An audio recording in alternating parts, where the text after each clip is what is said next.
મજા આવી ગઈ કે અત્યારે ઓડિયન્સ એમ કહે છે ને, અમુક લોકો મને એમ કહે તમે જુનાગઢના છો, મેં કહું ના તો જુનાગઢના નથી. હા, તો એ મજા આવી ગઈ મને કે યાર ઓડિયન્સ નોટિસ કરી રહી છે યાર, તમારું કામ કોઈ વખાણે કોને ના ગમે. Yes yes yes.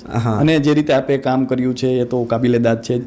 પરંતુ આમ જોઈએ તો જે ફિલ્મ દરમિયાન જે ઘટનાઓ બની હશે, કારણ કે ફિલ્મમાં જે રીતે તમે વાત કરી કે જે શરૂઆત જ આ રીતે થઈ છે, તો એ પ્રોસેસ દરમિયાન પણ ઘણા બધા તકલીફો પણ આવી હશે, ઘણી વખત કંઈક થયું હશે, તો એ કિસ્સાઓ સાંભળવા છે. કોઈ એવા કિસ્સાઓ જે કહી શકાય કે કરણભાઈને કાયમ યાદ રહેશે?